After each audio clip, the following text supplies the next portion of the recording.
കോൺഗ്രസ് പാലക്കാട് നഗരസഭാ councillor രാജിവെക്കണമെന്നാവശ്യപ്പെട്ട് DYFI പ്രകടനം നടത്തി.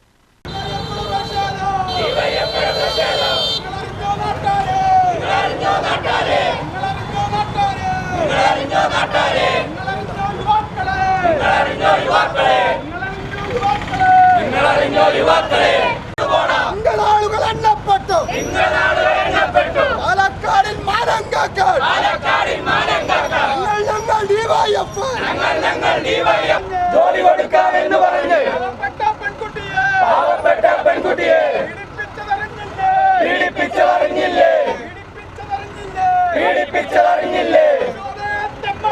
പ്രക്ഷോഭേ തെമ്മാടി, പ്രക്ഷോഭേ തെമ്മാടി, വീരവീര പ്രക്ഷോഭേ,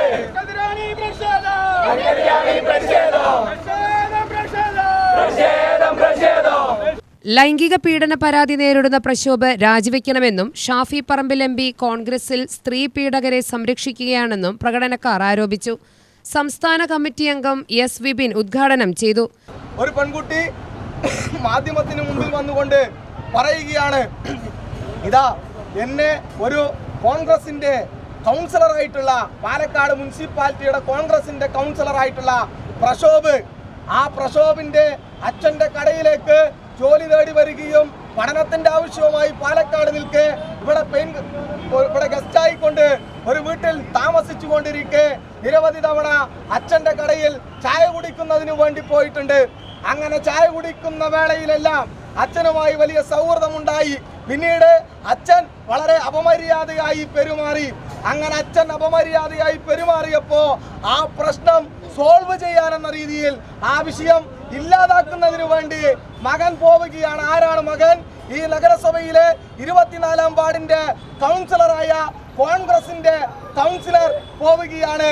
പോയിട്ടോ അതിനുശേഷം ആ യുവതിയുടെ വീട് എവിടെയാണ്, താമസം എവിടെയാണ് എന്നുൾപ്പെടെ മനസ്സിലാക്കി ജോലി വാഗ്ദാനം ഉൾപ്പെടെ കൊടുത്തുകൊണ്ട് നിരവധി തവണ പീഡിപ്പിച്ചു എന്ന് ഒരു യുവതി തന്നെ ഇന്ന് കേരളത്തിന് മുമ്പാകെ വന്നു പറഞ്ഞിരിക്കുന്ന കാഴ്ച നാം കാണുകയാണ്.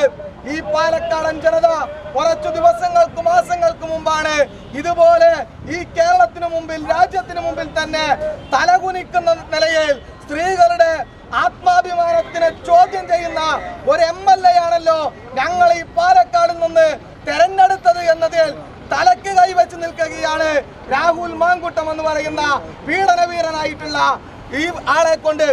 വിനോദ് കുമാർ അധ്യക്ഷത വഹിച്ചു. മുഹമ്മദ് നാസിം, അശോക് എന്നിവർ പ്രസംഗിച്ചു. പാലക്കാട് ഹെഡ് പോസ്റ്റ് ഓഫീസിൽ നിന്നാരംഭിച്ച മാർച്ച് സ്റ്റേഡിയം ബസ് സ്റ്റാൻഡിൽ സമാപിച്ചു. UTV news, Palakkad.